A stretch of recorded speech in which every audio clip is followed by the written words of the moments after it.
ये 2023 में रिलीज हुई इंडोनेशियन हॉरर मूवी प्रेम्पुंग है। ये इंडोनेशियन सिनेमा में बनी अब तक की सबसे डरावनी हॉरर मूवी है। अगर आप अकेले देख रहे हैं तो ना देखें, वरना किसी के साथ बैठ कर देखें। कहानी की शुरुआत होती है, कारा ने कुछ दोस्तों को अपने घर पार्टी पर बुलाया होता है। अब जब आधी रात हो जाती है तो जियोंग को शराब बहुत चढ़ जाती है, इसलिए वो बाथरूम चली आती है नशा उतारने के लिए। लेकिन उसे क्या पता कि एक घुंघराले बाल वाला लड़का उसके पीछे आ रहा होता है। अब जब जियोन अपना मुंह धो रही होती है तभी लड़का पीछे से आकर उसके साथ जबरदस्ती करने लगता है। जियोन अपनी पूरी ताकत से उसे अपने से दूर कर देती है, जिसके बाद वो लिफ्ट की तरफ दौड़ती है और अपने घर चली जाती है। अगले दिन कारा की मां घर आ जाती है। उसे पूरे घर में सारा सामान उल्टा सीधा पड़ा मिलता है, जिसके बाद वो कारा के कमरे में आकर देखती है, लेकिन वहाँ कारा का नामो निशान नहीं होता है। अब जब वो बाथरूम में आकर देखती है तो उसे बाथटब पर खून के निशान मिलते हैं, जिसके बाद वो डरकर कारा के दोस्त जियोन को कॉल कर देती है उससे पूछने के लिए अगर वो जानती है कि उसकी लड़की कहाँ है। लेकिन जियोन उससे कह देती है कि कल रात वो बहुत नशे में थी, इसलिए उसे रात का कुछ याद नहीं है। एक दुखी माँ अब क्या कर सकती है अपनी लड़की के मिसिंग होने की पोस्टर लगाने के अलावा। अब एक महीने बाद जब औरत को उसकी बेटी कारा नहीं मिलती है तो उसे शक होने लगता है कि उसकी बेटी की किसी ने हत्या कर दी है। इसलिए वो उसका फोटो लेकर काला जादू करने वाली औरत के पास आ जाती है, इस उम्मीद में कि उसके पास उसकी लड़की का कुछ पता लग पाए।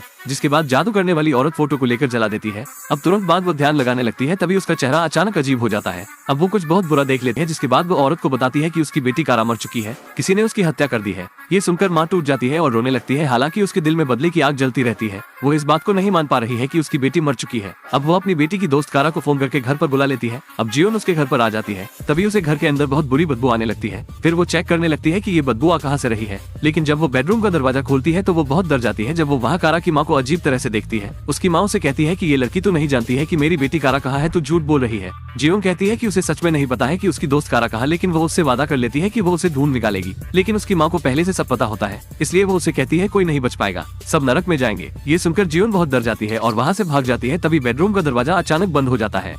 अब जब जियोन निराश होकर सड़क से जा रही होती है तभी वही जादू करने वाली औरत उसे बुला लेती है और उससे कहती है कि अपनी दोस्त से पूछो कहीं वो बीमार तो नहीं है। जियोन को कुछ समझ नहीं आ रहा होता है कि वो किसकी बात कर रही है। उसे लगता है ये औरत पागल है और राह चलते लोगों को परेशान कर रही है। अब जब वो आईने में अपने आप को देखती है तो वहाँ उसे कुछ नहीं दिखता है, लेकिन जब वो वहाँ से चली जाती है तभी एक साया उसमें दिखाई देता है। अब दूसरी तरफ वही घुंघराले बाल वाला लड़का लिफ्ट से ऊपर जा रहा होता है, तभी उसे लाल कपड़ों में कोई उसकी तरफ आता दिखता है। अब वो लिफ्ट का बटन दबा देता है और ऊपर जाने लगता है। अब जब ऊपर आकर लिफ्ट खुलती है तो वही लाल कपड़ों में औरत उसकी तरफ आ रही होती है, जिससे लड़का डर जाता है और लिफ्ट को बंद करने लगता है। जिसके बाद वो 5वें फ्लोर पर आ जाता है, लेकिन फिर वही औरत उसकी तरफ बढ़ रही होती है, जिसे देखकर लड़के की फटने लगती है। जिसके बाद वो लिफ्ट का डोर बंद कर लेता है। अब जब वो 6 माले पर आ जाता है तो लिफ्ट का डोर खुल जाता है, तो फिर वही औरत बड़ी तेजी से उसकी तरफ बढ़ने लगती है। जिसके बाद लड़का बहुत ही डर जाता है, लिफ्ट का डोर बंद कर लेता है और वो दुआ करने लगता है कि दरवाजा कभी ना खुले। अब जब वो 7वें माले पर पहुंचता है तो उसकी दुआ कबूल हो जाती है और दरवाजा नहीं खुलता है। लेकिन इस बार उसे कुछ महसूस होने लगता है कि उसके पीछे कोई है। ये वही लाल कपड़ों वाली औरत होती है। अब जब लिफ्ट 8वें माले पर पहुंचती है तो लड़का लिफ्ट को खोलने की कोशिश करने लगता है और दरवाजा खुल भी जाता है। अब जैसे ही वो लिफ्ट से निकलता है तभी वही औरत उसका पैर पकड़ लेती है और उसे अंदर खींचने लगती है।